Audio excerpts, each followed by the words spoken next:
하나님 말씀 보시겠습니다. 우리가 함께 은혜 나누는 하나님 말씀은 출애굽기 4장 1절에서 17절까지 말씀입니다. 우리가 함께 은혜 나눌 하나님 말씀은 출애굽기 4장 1절에서 17절까지 말씀.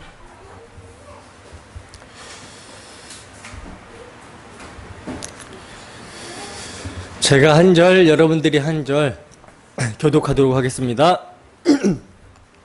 모세가 대답하여 이르되 그러나 그들이 나를 믿지 아니하며 내 말을 듣지 아니하고 이르기를 여호와께서 내게 나타나지 아니하셨다 하리이다.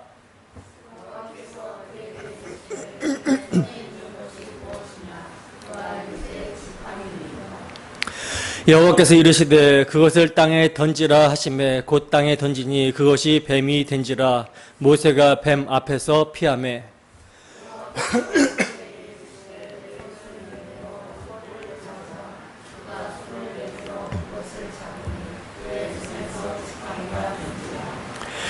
이는 그들에게 그들의 조상의 하나님 곧 아브라함의 하나님, 이삭의 하나님, 야곱의 하나님 여호와가 내게 나타난 줄을 믿게 하려 함이라 하시고,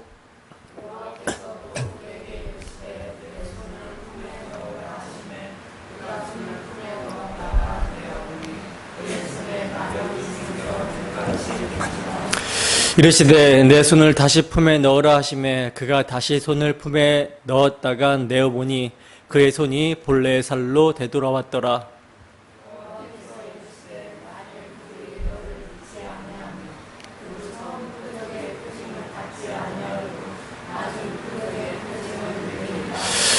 그들이 두 이적을 믿지 아니하며 내 말을 듣지 아니하거든 너는 나일강 물을 조금 떠다가 땅에 부으라. 내가 떠온 나일강 물이 땅에서 피가 되리라.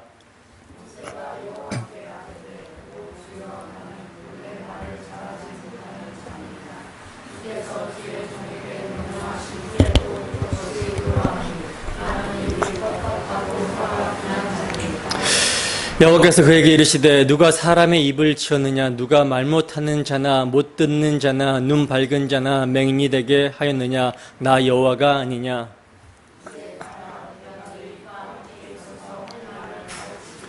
모세가 이르되 오 주여 보낼 만한 자를 보내소서.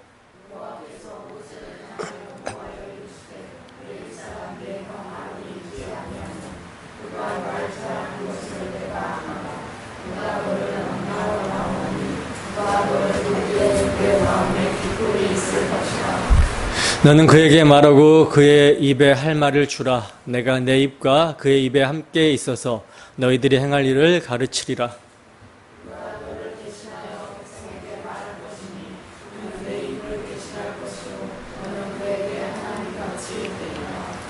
다 같이 너는 이 지팡이를 손에 잡고 이것으로 이적을 행할지니라. 아멘.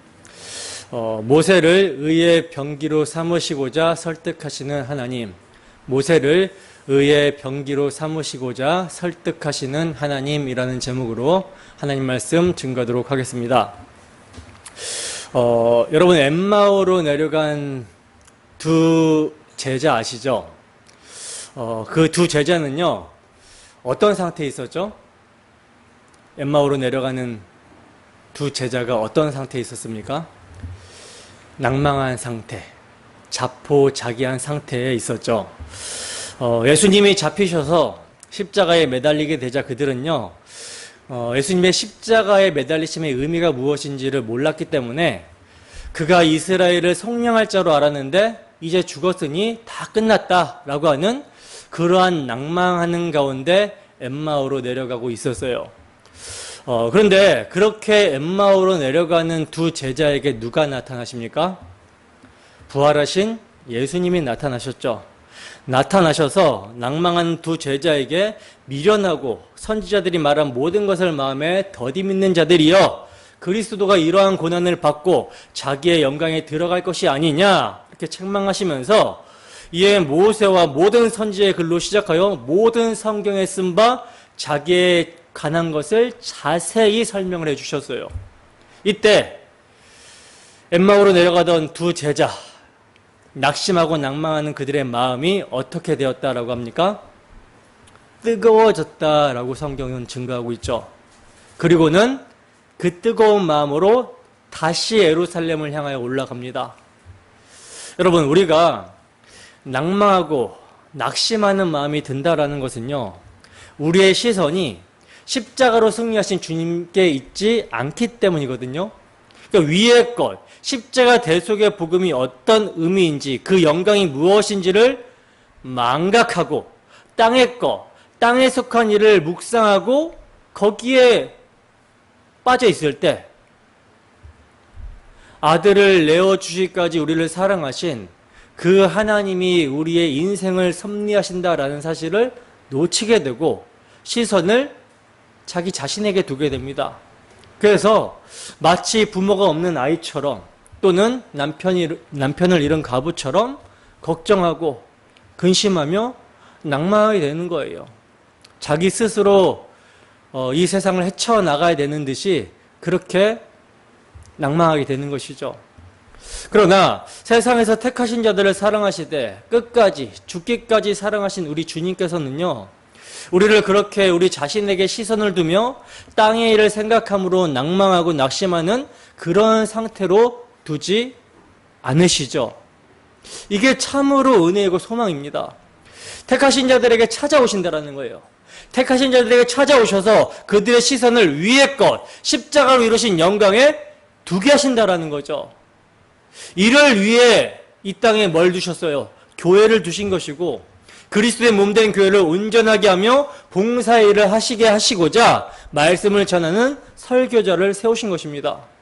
따라서 말씀을 전하는 설교자가 강단에서 모든 성경이 나에 대해서 증거하신다라고 하신 우리 구주 예수 그리스도와 그의 사역, 십자가 복음을 제대로 풀어서 설교하기만 하면 그 말씀을 사용하신 성령께서 자신에게 시선을 두며 땅의 일을 생각함으로 낭망하고 낙심하는 자들을 책망하시며 그리스도께서 십자가로 이루신 영광을 바라보게 함으로 마음을 뜨겁게 하여 소망을 주님의 약속의 말씀에 두게 하신다라는 것입니다.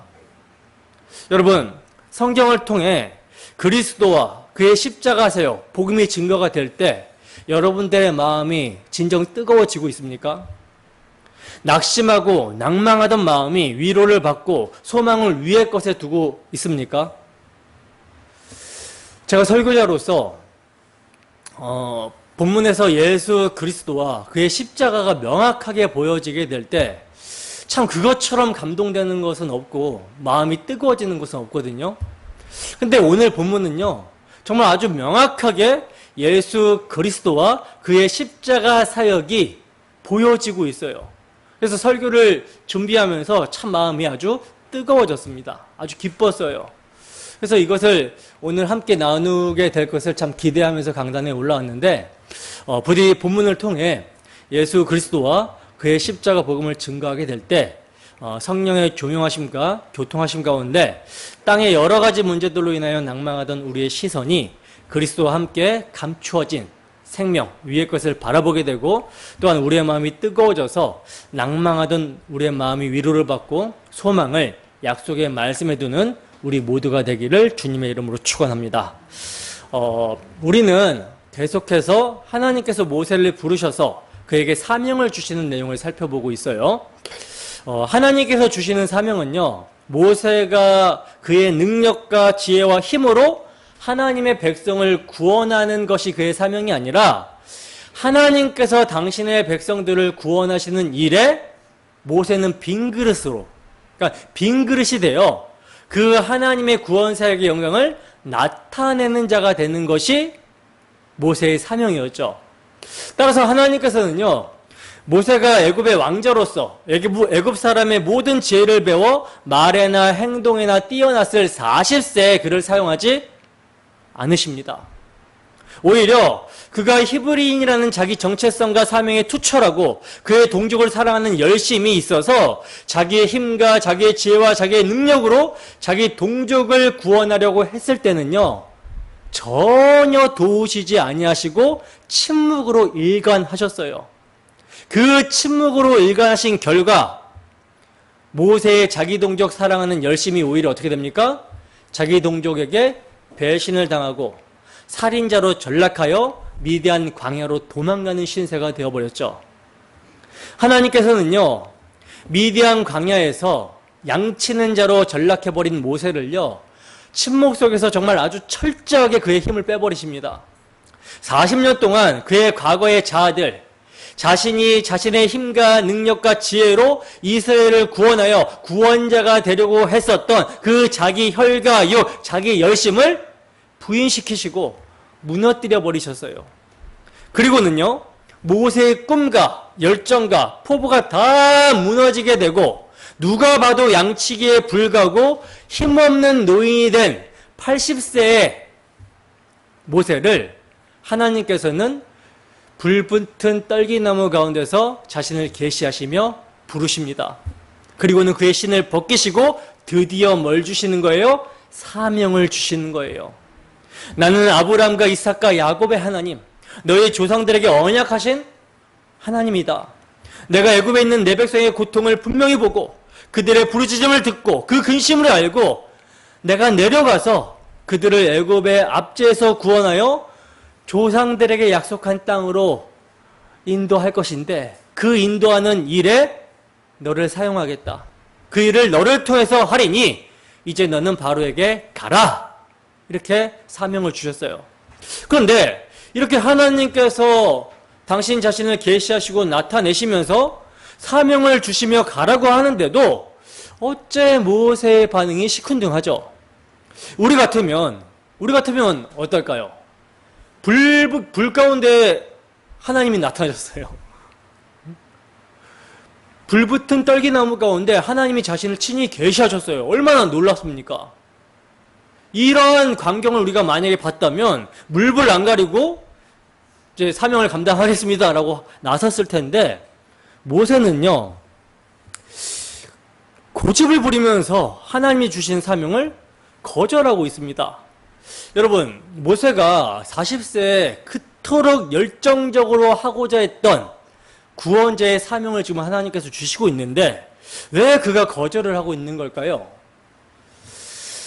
사실 이게 자기 열심 있는 자들의 모습이거든요. 여러분, 교회 안에 복음을 모르고 정말 열심히 특심인 사람들이 있습니다. 자기의에 특심인 사람들이 있어요. 자기가 아니면 안 될 것처럼 그렇게 나서는 사람들이 있습니다. 근데 그 자기 열심과 자기 의가 오직 은혜의 복음에 의해서 무너지게 되잖아요. 그러면요, 야, 그동안 내가 한 것이 무엇인가 라고 하는 회의에 빠지게 됩니다. 야, 이러한 열심도 내 열심이었고 죄였고 저러한 열심도 죄였구나. 회의에 빠지게 돼요. 그래서 이제 어떤 식이 되냐면요, 야, 내가 이렇게 열심히 해도 나에게 반대급부로 오는 보상이 없다면, 오히려 그것이 죄였다면 내가 여태까지 했던 것이 뭐가 되냐? 역시 나 안 해! 이런 식이 되는 것입니다. 아니, 은혜의 복음이 무엇인지를 알았다면 그 은혜의 복음에 감격해서 이제 나 같은 죄인을 피로 사신 주를 위해서 자신을 의의 병기로 드리는 삶을 살아야 되는 것이 마땅한 것인데 여전히 자신이 뭘 하고 안 하고에 초점이 있다 보니까 자신을 위한 열심이 아니라 이제 복음을 아는 자의 사명이 주어지고 있는데도 안 하겠다고 고집을 피우고 있는 거예요. 안 하겠다고. 지금 모세가 딱 그런 모습이라는 것이죠. 정말 못하겠다라고 거절하고 있는 것인지 아니면 전에 힘이 있을 때 돕지 아니하시고 왜 다 늙어서 찾아오셔서 가라고 하십니까? 라고 하는 원망이든지 간에 모세는요, 여전히 뭘 하고 안 하고가 자신의 능력에 있다라고 생각하기 때문에 이제 하나님이 사명을 주신데도 고집을 부리면서 버티고 있는 것입니다. 이런 모세를요, 참으로 인자와 인애가 풍성하신, 긍휼이 풍성하신 하나님께서는요, 어떻게 하고 계십니까? 설득하고 계시는 거예요. 그 첫 번째 설득이 내가 누구이기에 바로에게 가며 누구이기에 이스라엘 자손을 애굽에서 인도해냅니까? 라고 하는 모세의 질문에 내가 누군지는 상관없고 내가 함께 하겠다. 그래서 내가 내 백성 이스라엘 자손을 애굽에서 인도하여 낸 후에 너희가 이 산에서 나를 섬기리니 이것이 내가 너를 보낸 증거니라 하면서 설득을 하십니다. 그리고 두 번째 설득은요, 이렇게 하나님께서 말씀을 하셨으면 어떻게 해야 돼요? 못 이기는 척 하면서 가야 되잖아요. 근데 또 하나님의 이름을 묻는 거예요. 이미 조상들의 하나님, 언약의 하나님이라고 말씀을 하셨습니다. 그럼에도 불구하고 모세가 하나님의 이름을 묻는다라는 것은 뭐예요? 물론 모세에게 하나님을 아는 지식이 없었기도 하지만 가기 싫다는 거죠. 천지 만물을 창조하시고 이름을 주신 하나님입니다. 따라서 창조주가 시키면 피조물은 당연히 순종해야 되는 거예요. 육신의 부모가 시켜도 순종함이 마땅한데 감히 하나님 아버지의 명령을 거절하다니 이러한 무함한 일이 어디 있습니까? 근데 이것이 인간의 모습이라는 사실을 성경은 폭로하고 있는 것이죠. 자, 이렇게 하나님이 명령하시는데도 가지 않으면 피조물인 주체에 이것을 거부하고 있으면 하나님께서 어떻게 하셔야 되겠습니까? 심판하셔야 돼요. 그죠? 심판하여 철대로 쳐버리고 다른 사람을 세워서 하나님의 일을 이루시면 되지 않겠습니까? 우리 생각에는. 근데 그렇게 하지 아니하시고요. 하나님은 모세를 설득하시는 거예요. 이것을 통해서 뭘 보여주시는 것입니까? 하나님의 자비의 크심과 긍휼이 어떠함을 계시하고 있는 것입니다. 그래서 하나님은요, 모세에게 당신의 이름을 스스로 있는 자, 언약의 하나님으로 계시하여 주시고요. 이스라엘 백성들을 어디로 인도하실지, 즉 약속의 땅 가나안으로 인도하실 것과 그들이 애굽에서 어떻게 나오게 될지 여러 가지 이적으로 그 나라를 치고 나오게 될 것을 말씀해 주십니다. 그리고 나올 때도요, 빈손으로 나오게 되는 것이 아니라 전리품도 챙겨서 나오게 될 것을 말씀해 주셨어요. 그리고 이제 이어지는 말씀이 오늘 본문 말씀인데 함께 읽어보겠습니다. 본문 1절 시작. 모세가 대답하여 이르되 그러나 그들이 나를 믿지 아니하며 내 말을 듣지 아니하고 이르기를 여호와께서 내게 나타나지 아니하셨다 하리이다. 아멘. 자, 보세요. 모세가 지금 세 번째 거부를 하고 있습니다. 세 번째 변명을 하고 있는데요. 이것을 요약하면요, 이스라엘 백성들에게 거부당할까봐 두렵습니다. 제가 가서 그들에게 하나님께서 하신 말씀을 전해도 듣지 않을 것입니다 라는 말이에요. 이것은 여러분, 모세가 자신의 경험을 근거로 해서 하나님의 사명을 거부하고 있는 모습이거든요. 왜냐하면 모세가 스스로 열심을 내었을 때는요, 자기 동족이 뭐라고 모세에게 이야기를 했습니까? 누가 너를 우리를 다스리는 재판관으로 삼았느냐라고 하면서 모세의 말을 듣지 않았었잖아요. 이것이 지금 모세의 머릿속에 있는 거예요. 그러나 3장 18절에 보면 하나님께서는요, 모세에게 분명히 말씀을 해주셨죠. 뭐라고 말씀을 해주셨습니까? 이스라엘 장로들을 모아서 그들에게 지금 내가 너한테 한 말을 전하면 그들이 내 말을 들으리니 하고 하나님께서 확실히 모세에게 말씀을 해주셨습니다. 근데도 모세는요, 그러나 라고 대답하면서 그들이 나를 믿지 아니하며 내 말을 듣지 않을 것이다 라고 하는 거예요. 그리고 3장 12절에서는요, 하나님께서 모세에게 내가 반드시 너와 함께 있으리라고 말씀을 하셨는데도 모세는요, 그들이 여호와께서 내게 나타나지 않았다라고 말할 것이라고 하면서 거부를 하고 있는 것입니다. 이것은 지금 모세가 하나님의 말씀을 믿고 있는 거예요? 믿지 않고 있는 거예요? 믿지 않고 있는 것이죠. 그래서 하나님은요, 이러한 믿음 없는 모세에게 세 가지 이적을 보여주심으로써 설득을 하십니다. 본문 2절에서 4절 말씀입니다. 함께 읽습니다. 시작. 여호와께서 그에게 이르시되 내 손에 있는 것이 무엇이냐? 그가 이르되 지팡이니이다.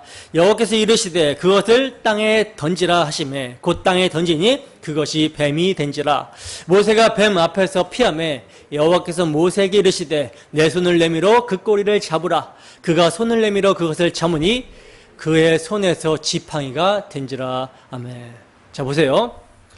모세의 말을 들은 여호와께서 그에게 내 손에 있는 것이 무엇이냐라고 물으십니다. 이 모세가 지팡이입니다 라고 대답을 하죠. 그러자 하나님께서는요, 모세에게 그 지팡이를 땅에 던지라고 하시는 거예요. 여러분, 지팡이는 양을 칠 때 쓰는 마른 막대기입니다. 근데 모세가 하나님의 말씀대로 이 막대기를 던졌더니 뱀이 된 거예요. 그리고 그 뱀이 된 막대기를 모세가 피해서 도망가게 되죠. 근데 하나님은요, 뱀을 피한 모세에게 뭐라고 말씀하시냐면 내 손을 내밀어서 그 꼬리를 잡으라고 말씀을 하시는 것입니다. 사실 여러분, 뱀의 꼬리를 잡게 되면 어떻게 돼요? 물리게 되고, 물리게 되면 죽습니다.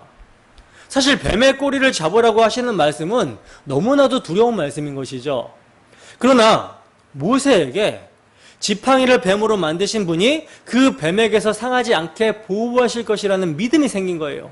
그래서 그는요, 말씀대로 뱀의 꼬리를 손을 펴서 잡습니다. 그러자 다시 지팡이가 되었다라고 그러죠. 여러분, 이게 무슨 의미가 있는지 아시겠습니까? 이게 어떠한 모형론으로 진리를 예표하는지 아시겠습니까? 하나님께서는요, 이것을 뭐라고 말씀하시냐면 이적이라고 말씀을 하셨어요. 이적. 여기서 이적이라는 히브리어 단어 오트라는 단어는요, 표시, 표적, 신호라는 뜻이거든요. 그러니까 단순히 기적이 아니라 이 기적을 통해 무엇을 표시한다. 그러니까 즉 뭘 나타내고 가리키고 있는 거예요. 그러면 이 이적이 모세가 막대기를 던지자 뱀이 되고 또 그 뱀의 꼬리를 잡으자 다시 막대기가 된 이 표적이 무엇을 나타내고 무엇을 가리키고 있는 것인가? 여러분, 당시 애굽 사람들에게 있어서 신은요, 코브라 여신이었어요. 코브라 여신.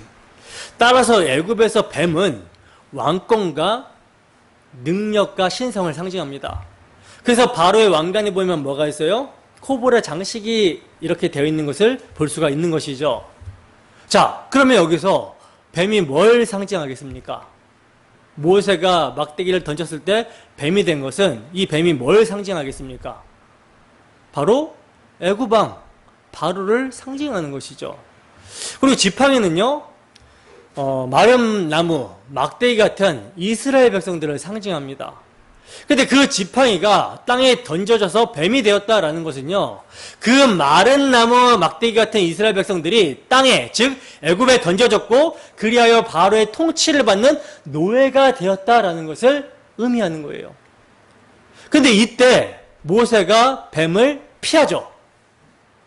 이것은요, 40년 전에 모세가 자기 동족 이스라엘을 자기 힘으로 구원하려 보다가 결국 바로가 무서워서 피하게 되었던 무기력한 자였음을 보여주고 있는 것입니다.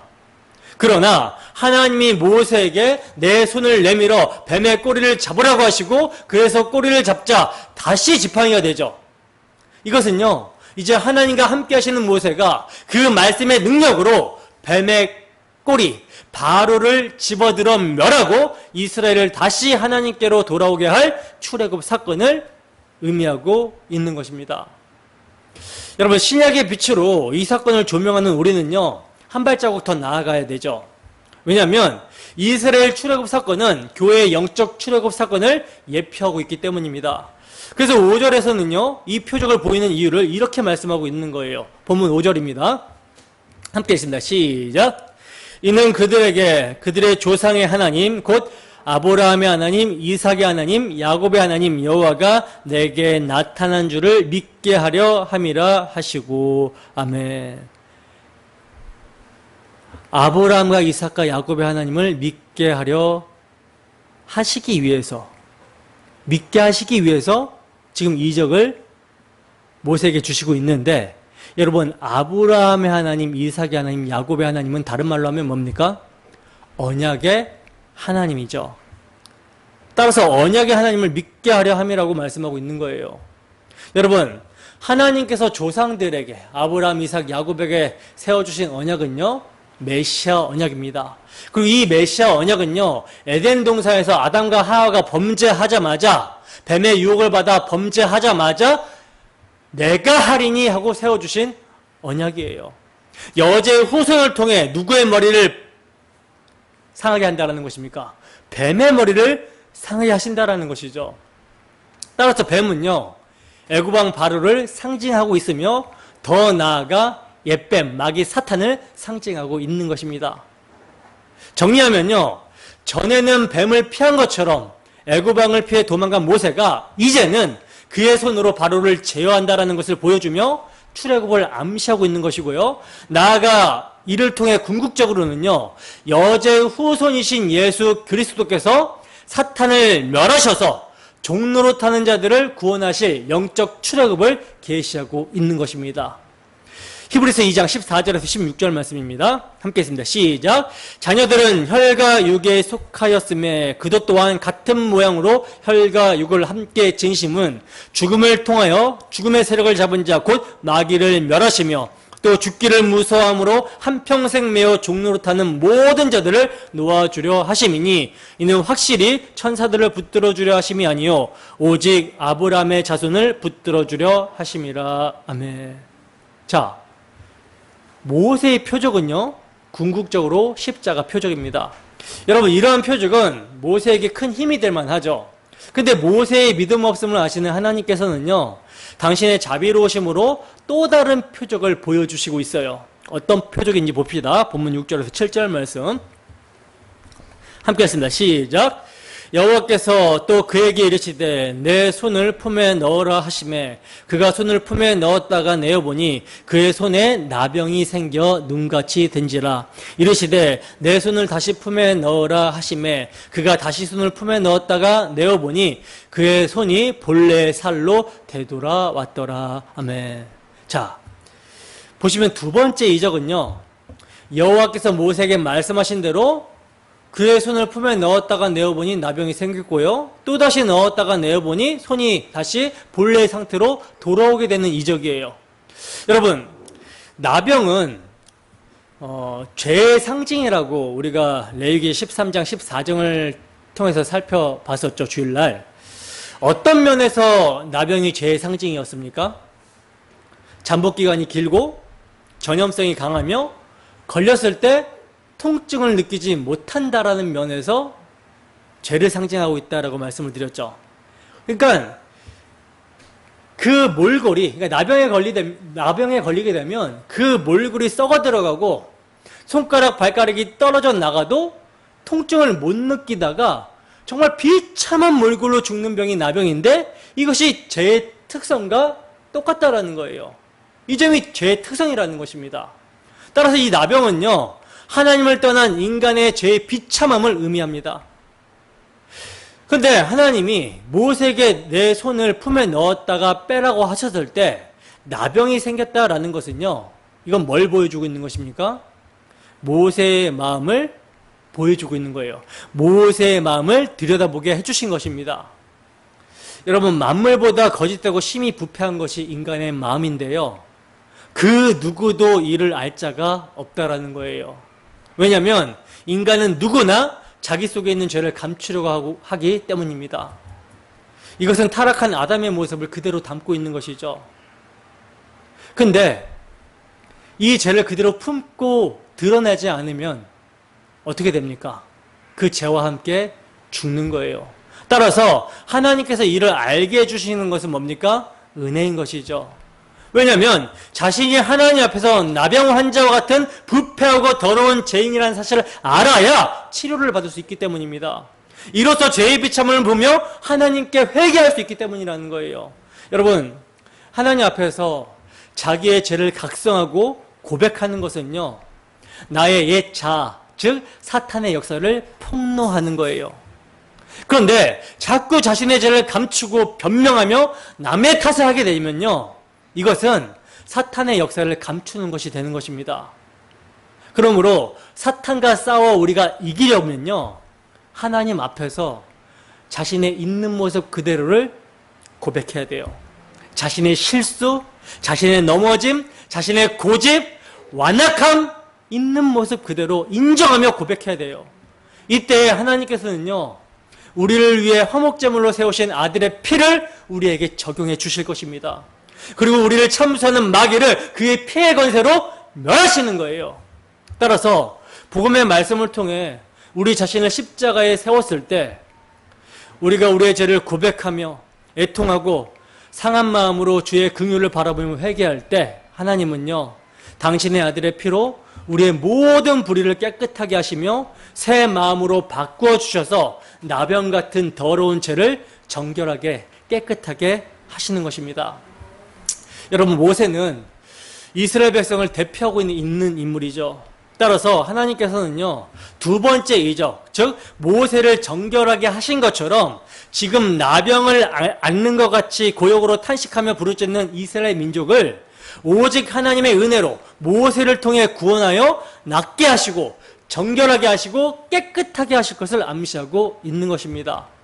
이때 모세는 1차적으로 이스라엘 백성들의 구원자를 예표하지만 궁극적으로는 누굴 예표해요? 그리스도를 예표하는 거예요. 모세가 나병에서 나음을 통해 그 안에 있는 이스라엘 백성들이 낫게 될 것을 암시하고 있듯이 그리스도께서 택하신 모든 죄인들의 죄를 그 안에서 깨끗하게 씻기시고 정결하게 될 것을 계시하고 있는 것입니다. 베드로전서 2장 24절에서 25절 말씀입니다. 함께 읽습니다. 시작. 친히 나무에 달려 그 몸으로 우리 죄를 담당하셨으니 이는 우리로 죄에 대하여 죽고 의에 대하여 살게 하려 하심이라. 그가 채찍에 맞음으로 너희는 나음을 얻었나니 너희가 전에는 양과 같이 길을 잃었더니 이제는 너희 영혼의 목자와 감독 되신 이에게 돌아왔느니라. 아멘. 여러분, 이러한 말씀을 대하게 될 때 우리의 마음이 어떻습니까?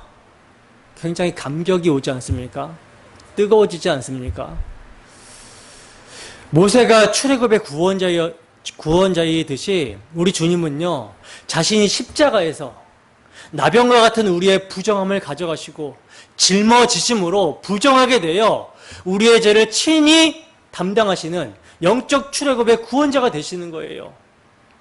죄를 알지도 못하신 분께서 우리의 죄를 전가받아서 죄인이 되어 나무에 달린 자는 저주를 받는다라고 하는 그 저주의 나무에 달려 피 흘리심으로 그 피로 우리를 깨끗하게 정결하게 하시는 것입니다.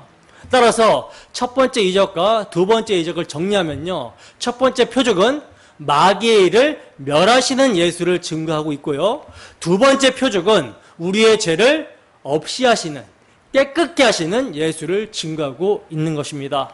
자, 본문 8절입니다. 함께 읽습니다. 시작. 여호와께서 이르시되 만일 그들이 너를 믿지 아니하며 그 처음 표적의 표징을 받지 아니하여도 낮은 표적의 표징은 믿으리라. 아멘. 자, 보세요. 하나님께서 모세에게 처음 표징은 받지 않을지라도 낮은 표징은 믿으리라 이렇게 말씀을 하고 있어요. 여러분, 오늘날 사람들은요, 지금 첫 번째 표적과 두 번째 표적, 이 두 가지 이적을 비교할 때 아마 지팡이가 뱀으로 변하는 것이 더 놀라운 일이라고 할 것입니다. 그런데 모세 때는요, 사실 지팡이를 뱀으로 변하게 하는 마술을 하는 사람들이 있었어요. 그래서 애굽의 술사들이 모세가 지팡이를 땅에 던져서 뱀이 되게 하자 그걸 따라 하잖아요. 그러나 고대 사람들은요, 모든 질병은 신의 재앙이라고 여겼기 때문에 모세의 손이 낫게 되는 것을 더 놀라운 일로 여겼던 것입니다. 그래서 첫 번째 기적을 믿지 못한다 하더라도 두 번째 기적은 믿을 것이라고 하나님께서 말씀을 하신 거예요. 자, 그리고 이것도 믿지 아니하여 모세의 말을 듣지 않으면 세 번째 이적을 보이라고 하시는데 본문 9절입니다. 함께 했습니다. 시작. 그들이 이 두 이적을 믿지 아니하며 내 말을 듣지 아니하거든 너는 나일 강물을 조금 떠다가 땅에 부으라. 내가 떠온 나일 강물이 땅에서 피가 되리라. 아멘. 여러분, 이 표적이 지금 뭘 가리키고 있는지 아시겠습니까? 이 표적은요, 장차 애굽에 내리게 될 10가지 재앙 중에서 첫 번째 재앙을 가리킵니다. 근데 이 표적이요, 앞에서 보여준 표적보다 결정적이 될 것이다 라고 말씀을 하시는 거예요. 왜냐하면 고대 애굽 사람들은요, 나일강을 통해서 식수를 공급받았고요. 이 강을 그래서 생명줄로 여겼습니다. 또 나일강을 신으로 숭배했어요. 근데 이런 나일강이 피로 변한다라는 것은 뭡니까? 이것은 하나님이 자연 만물을 다스리시는 창조주이실 뿐만 아니라 애굽의 신을 심판하시는 만군의 여호와라는 사실을 의미하고 있는 거예요. 그리고 여러분 또한 피는 뭘 가리킵니까? 피는 죽음을 의미하죠. 생명과 죽음을 의미합니다. 따라서 이 첫 번째 재앙은요, 앞으로 하나님이 이스라엘을 출애굽시키실 때 결정적인 재앙, 10번째 장자 심판, 유월절을 예고하고 있는 거예요. 그래서 4장 23절에 보면요, 바로가 이스라엘 백성들을 놓아주기를 거절하게 되면 내가 내 아들 내 장자를 죽이리라 하셨다 하라 라는 말씀이 나오고 있는 것입니다. 따라서 이날 유월절에 이스라엘 백성들은요, 어린 양의 피를 통해 자신의 피를 유지하게 되는 생명을 얻게 되는 것을 보게 되고요, 애굽 사람들은요, 자신의 피를 흘리게 되는 죽음을 보게 되는 것입니다. 본문 10절입니다. 함께 읽습니다. 시작. 모세가 여호와께 아뢰되 오 주여 나는 본래 말을 잘하지 못하는 자니이다. 주께서 주의 종에게 명령하신 후에도 역시 그러하니 나는 입이 뻣뻣하고 혀가 둔한 자니이다. 아멘. 자 보세요. 이렇게 믿음 없는 모세를 하나님께서 3번의 표적이나 보여주시면서 설득을 하셨으면 어떻게 나와야 됩니까? 네, 하나님 알겠습니다. 이제 가겠습니다. 라고 해야 되는데 지금 모세가 어떻게 나오고 있습니까? 이제는요, 저는 말을 못하는 자입니다. 라고 하면서 사명을 거절하고 있는 거예요. 요약하면 저는 능력이 부족합니다. 라는 말이거든요. 여러분, 모세가 나는 본래 말을 잘하지 못하는 자니이다 라는 말씀에 대한 몇 가지 해석이 있어요. 우선 실제로 말을 더듬었다라는 해석이 있고요. 그리고 애굽을 40년 동안 떠나서 광야에서 양을 치다 보니까 애굽어를 잊어버렸다라고 하는 해석이 있고요. 또 광야 40년 동안 주로 짐승들과 같이 지내다 보니까 바로를 만날 때 필요한 협상이나 외교력이 없어졌다라는 이러한 해석이 있습니다. 그러나 사실 이것은요, 여전히 하나님의 사명을 감당하는 데 있어서 자신의 모습을 보고 있기 때문인 것이죠. 핑계입니다. 본문 11절에서 12절입니다. 함께 읽습니다. 시작. 여호와께서 그에게 이르시되 누가 사람의 입을 지었느냐? 누가 말 못하는 자나 못 듣는 자나 눈 밝은 자나 맹인이 되게 하였느냐? 나 여호와가 아니냐? 이제 가라. 내가 내 입과 함께 있어서 할 말을 가르치리라. 아멘. 자 보세요. 말을 잘 못하는 자라고, 하나님 나는 말을 잘 못하는 자입니다 라고 하면서 사명을 거절하는 모세에게 하나님께서 처방을 주시는데, 이 처방은요, 모세의 눈을 그 자신에게서 하나님께로 돌리는 처방입니다. 누가 사람의 입을 지었느냐 라고 질문하시는 거예요. 누가 벙어리와 기머거리를 만들며 누가 보게 하거나 못 보게 하느냐 물으시는 것입니다. 이것은 뭡니까? 하나님의 절대 주권과 통치권을 나타내는 질문이거든요. 즉 모세 너가 자신을 어떻게 평가하든지 간에 그게 아무런 상관이 없다라는 것입니다. 내가 너와 함께해서 내 입이 될 것이다 라고 말씀을 하시는 거예요. 그런데도 모세는 어떻게 합니까? 고집을 부리죠. 본문 13절입니다. 함께 했습니다. 시작. 모세가 이르되 오 주여 보낼 만한 자를 보내소서. 여러분, 모세의 이러한 모습이 어처구니 없지 않습니까? 아니, 하나님께 물어볼 건 다 물어봐 놓고서 결국 그가 한 말은요, 보낼 만한 자를 보내라는 거예요. 그러면 물어보이나 말 것이지. 다행히 지금까지는 하나님이 오래 참으시면서 그를 설득하셨죠. 왜냐하면 오랜 세월 미디안 광야에서 사는 동안 자기 자신에게 철저한 절망에 빠졌다라는 것을 하나님께서는 잘 아셨기 때문에 정말 하나님이 그를 인내하시고 배려하시며 참아주신 거예요. 그러나 모세는요, 하나님의 이러한 자비로운 설득에 귀 기울려고 하지 않습니다. 결국 하고 싶은 말은 보낼 만한 자를 보내소서 못 가겠습니다 라고 하는 거예요. 여러분, 모세가 지금까지 여러 가지 문제를 제기했던 것도요, 비록 그에게 조금 문제가 다 있었다 할지라도 이것들은 단순히 둘러댄 핑계였다라는 것이 드러나게 되는 것이죠. 왜냐하면 모세가 결국 하고 싶은 말은 보낼 만한 자를 보내소서였기 때문입니다. 가기 싫어서 별의 별 핑계를 다 댄 거예요. 그러나 결국 조금 후에 그의 사역을 보게 되면요, 초반에만 아론이 몇 번 대언하고요, 혼자 말을 다 하게 되는 것을 보게 됩니다. 그러니까 별 문제가 없었다라는 거예요. 그러면 모세의 진짜 문제가 무엇인가? 여러분, 모세의 진짜 문제가 무엇입니까?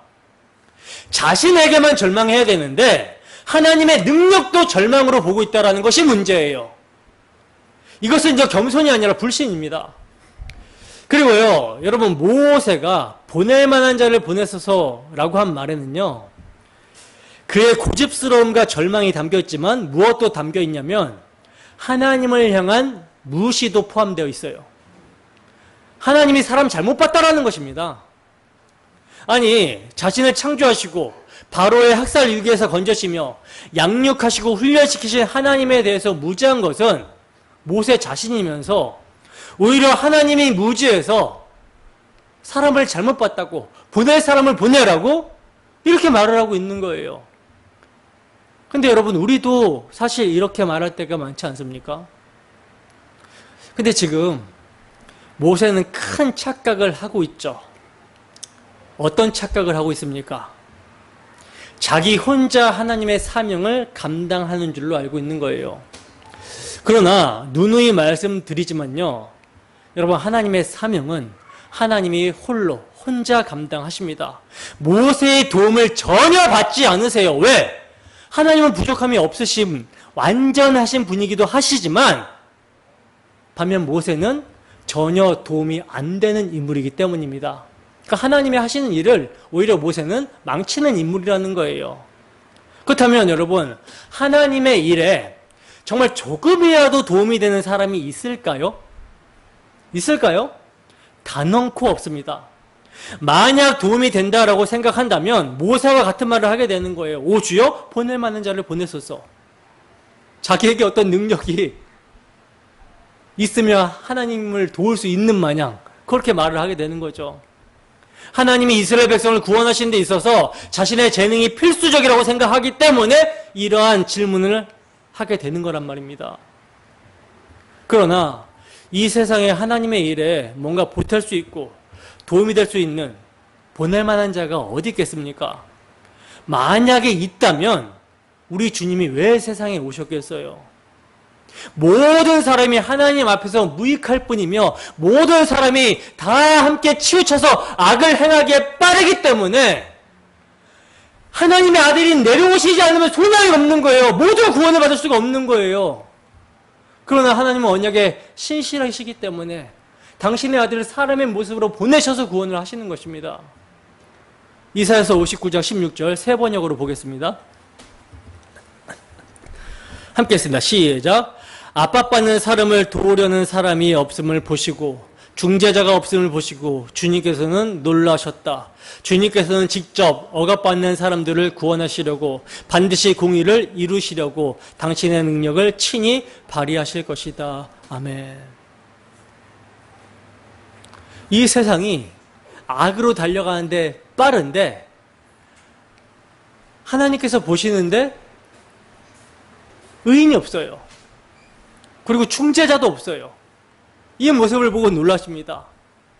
그래서 주님께서는 직접 내려오셔서 당신의 공의를 이루시려고 당신의 능력을 발휘하시는 거예요. 그 사건이 어디서 일어나요? 십자가에서 일어나죠. 하나님이 하나님 자신을 자애하시는 사건이 십자가입니다. 그 자애하심을 통해서 택하신 백성들을 구원하는 사건이 십자가예요. 이 놀라운 하나님의 사랑을 아시겠습니까, 여러분? 본문 14절에서 16절입니다. 함께 했습니다. 시작. 여호와께서 모세를 향하여 노하여 이르시되 레위 사람 내 형 아론이 있지 아니하냐. 그가 말 잘하는 것을 내가 아노라. 그가 너를 만나러 나오나니 그가 너를 볼 때 그의 마음에 기쁨이 있을 것이라. 너는 그에게 말하고 그의 입에 할 말을 주라. 내가 내 입과 그의 입에 함께 있어서 너희들이 행할 일을 가르치리라. 그가 너를 대신하여 백성에게 말할 것이니 그는 내 입을 대신할 것이요 너는 그에게 하나님같이 되리라. 아멘. 자, 결국 참다 하나님께서 모세에게 노하십니다. 그래서 이제 입 다물고 떠나라고 하는 거예요.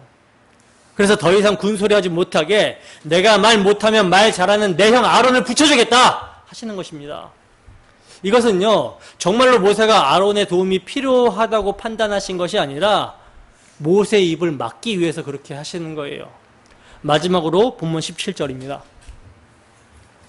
함께 읽습니다. 시작. 너는 이 지팡이를 손에 잡고 이것으로 이적을 행할지니라. 아멘. 자, 보세요. 하나님께서는 모세에게 너는 이 지팡이를 손에 잡고 이것으로 이적을 행하라고 말씀을 합니다. 여러분, 이 지팡이가 뭐길래 하나님은 이 지팡이를 손에 잡고 이적을 행하라고 하시는 걸까요? 모세의 지팡이는요, 목자가 양을 치면서 사용하던 평범한 나무 막대기입니다. 근데 이 평범한 막대기로 모세는요, 장차 나일강을 피로 바꿔낼 것이며 장차 홍해를 가르게 될 것입니다. 그리고 반석에서 물도 나오게 할 거예요. 여러분, 모세의 지팡이가 대단해서입니까? 아니죠. 오히려 모세는요, 지팡이를 볼 때마다 마른 막대기 같은 자신을 돌아보게 되는 것이죠. 근데 그럼에도 불구하고 이러한 마른 막대기조차 하나님이 사용하신다라는 것을 보면서 감사하게 되는 것이고, 아무리 연약해도 하나님이 함께 하시면 하나님의 능력이 나타난다라는 것을 보면서 담대함을 얻게 될 것입니다. 그래서 나중에는요, 모세가 자신을 포함한 이스라엘 백성들에게 임종을 앞두고서 이렇게 유언합니다. 신명기 8장 2절에서 3절 말씀입니다. 함께 하겠습니다. 시작. 내 하나님 여호와께서 이 40년 동안에 내게 광야길을 걷게 하신 것을 기억하라. 이는 너를 낮추시며 너를 시험하사 내 마음이 어떠한지 그 명령을 지키는지 지키지 않는지 알려 하심이라. 너를 낮추시며 너를 줄이게 하시며 또 너도 알지 못하며 내 조상들도 알지 못하던 만나를 내게 먹이신 것은 사람이 떡으로만 사는 것이 아니요 여호와의 입에서 나오는 모든 말씀으로 사는 줄을 내가 알게 하려 하심이니라. 아멘. 여러분, 이 말씀은 하나님이 모세 자신의 무익함과 무능함, 죄악됨을 40년 동안 폭로시킴으로 하나님의 말씀만을 의지하게 만드셨다라는 모세의 고백입니다. 그러니까 이 광야를 통과한 것도 다 하나님의 훈련의 결과일 뿐 자신의 능력이 아님을 고백하게 된 거라는 거예요. 여러분, 되게 많은 사람들이요, 여러 가지 재능이 있고 또 물질이 있고 명예와 권력이 있어야지 하나님 앞에 쓰임받기에 적당하다라고 생각을 합니다. 또는 이런 것이 전혀 없어도 자신의 믿음이 좋다라고 생각하여 자신이 하나님께 쓰임받을 만하다라고 생각하는 그런 사람들이 많이 있어요. 이러한 자들의 특징이 무엇입니까?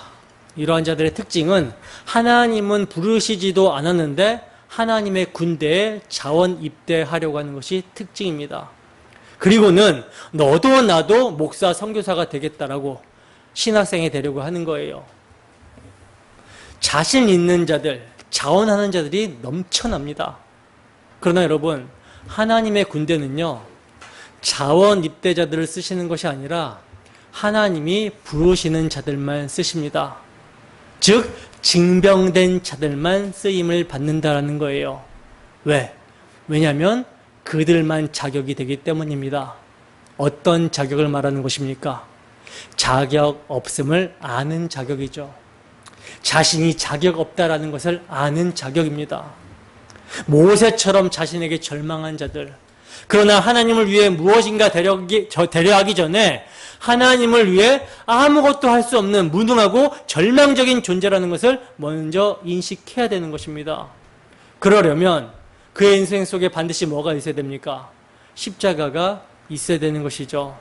따라서 여러분, 우리는요, 이 십자가를 날마다 통과하는 자의 무능한 손과 뻣뻣한 입이 하나님의 지팡이가 되어 사용이 되어진다는 것을 명심해야 되는 거예요. 여러분, 오랜 설득에도 불구하고 끝까지 불순종하며 핑계만 댔던 모세를 결국은요, 강압적으로라도 애굽으로 보내시는 하나님의 모습을 보면서 어떤 생각이 듭니까? 어떤 생각이 드세요? 마른 지팡이와 같은 나를 오래 참으심으로 거룩한 하나님의 사명에 동참하게 하시는 하나님의 은혜를 발견하게 되죠. 또 하나는 모세를 부르심이 이스라엘의 구원을 위한 부르심이라는 것을 기억하게 될 때 자기 백성 이스라엘의 구원을 위해서 오래 참으시는 하나님의 사랑과 그 약속의 신실하심을 보게 됩니다. 따라서 고집은 부리면 부릴수록 누가 손해예요? 내가 손해예요. 누구의 고집이 셉니까? 하나님의 고집이 셉니다. 하나님의 고집이 영원합니다. 자신의 언약을 이루시기 위하여 자신의 아들을 희생하시기까지 하시면서 자신의 언약을 이뤄내시는 하나님의 고집, 이 고집을 누가 꺾을 수 있겠습니까? 그러므로 이러한 하나님을 우리가 알아가면 알아갈수록 두려움이 되기도 하지만, 그러니까 두려운 하나님이 되시기도 하지만, 그러나 반대로 생각하면 얼마나 든든합니까? 얼마나 큰 확신이 됩니까? 이러한 하나님이시기 때문에 한 번 붙드시면 놓지 않으시는 거예요. 끝까지 책임지시고 끝까지 당신의 선을 이루시는 것입니다. 그러므로 하나님의 오래 참으심이 우리에게 구원이 되는 거예요. 이러한 오래 참으시는 하나님의 인내와 사랑의 설득이 십자가로 나타났습니다. 그러니 이 십자가 앞에서 우리 모두는 나의 나됨은 부인하고 오직 하나님의 선하신 손길에 붙들려 감사함으로 사명을 감당하는 십자가의 증인들이 되기를 주님의 이름으로 축원합니다. 기도하겠습니다.